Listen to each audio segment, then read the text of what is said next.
Hi, and welcome to week 11. Um, First of all, I hope everybody had an amazing spring break. Um, my spring break was very busy. I want to apologize. I am a little behind in giving feedback, and clearly I'm a little behind in posting this video. So thank you for your grace and your patience in letting me submit this a little bit behind schedule. So hopefully I will be caught up very soon. So why don't I share my screen so we can look at week 11. So week 11 is on um, uh, teen sex and sexuality and gender identity. So we have our third fieldwork timesheet check-in. You should have about 25 hours of fieldwork completed. Just so you know, I'm sending emails to your cooperating teachers and just asking them how things are going. So if I don't hear back from them, please ask them to respond to my emails um, and just, so I can touch base. So this is one of the ways that we ensure that everything is going well. So please submit your fieldwork timesheet. You should have about 25 hours done. All the hours need to be done by May 10th, and you need to be doing it in a classroom with children in grades 7 through 12 for a total of 36 hours by May 10th. If you're not doing your field work or haven't started, you should be reaching out to me. If you're having trouble with your field work, you should be reaching out to me. You cannot pass EDS 201 if you haven't completed your field work.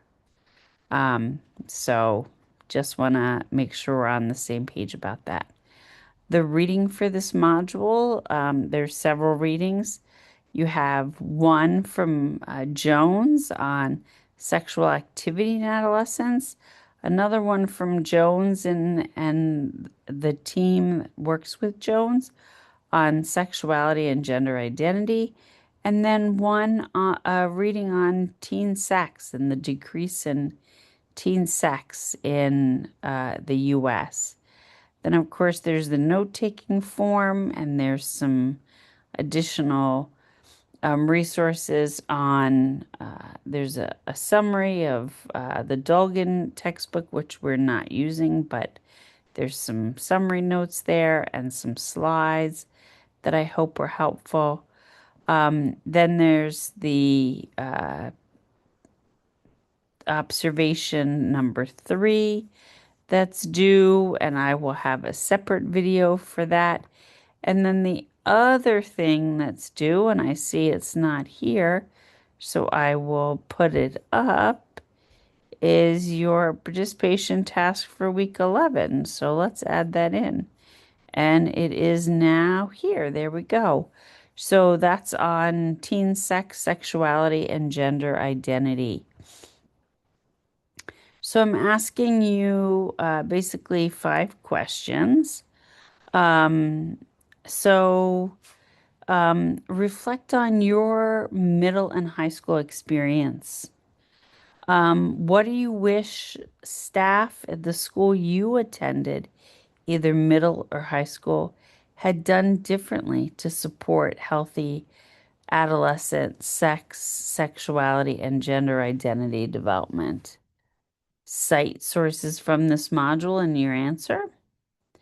That's the first question. Second question, in your classroom or work context, how will you approach conversations about teen sexuality and gender identity in a respectful and age-appropriate way? Think about the age group you want to work with. If you want to work with middle schoolers, high schoolers, what will you do? Again, please cite sources from this module. The third question is what role should teachers have in supporting healthy adolescent sexual development and gender identity? Please cite sources from this module. Four is how could educators partner with families of teens while respecting diverse beliefs about sexuality and gender? Again, cite the sources. And the last one is I'm asking you to review some LGBTQ plus and gender affirming secondary school practices that are on the checklist. This is a hyperlink, so when you click on it, you'll see there the practices. So I'm asking you to review them.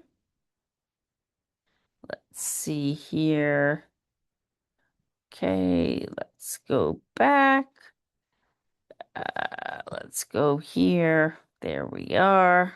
Okay, go back down.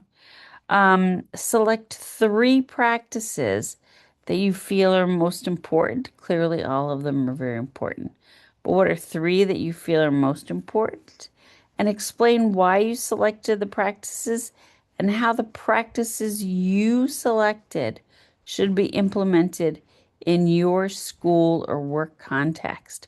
Then for your reply, identify a colleague who selected one or more different LGBTQ affirming checklist practices in response to question 5 that were different than the ones you selected. Explain how you will implement the practices identified by your colleague in your school or work context. So I look forward to your contributions to our learning community. I hope you have a great week. Be well.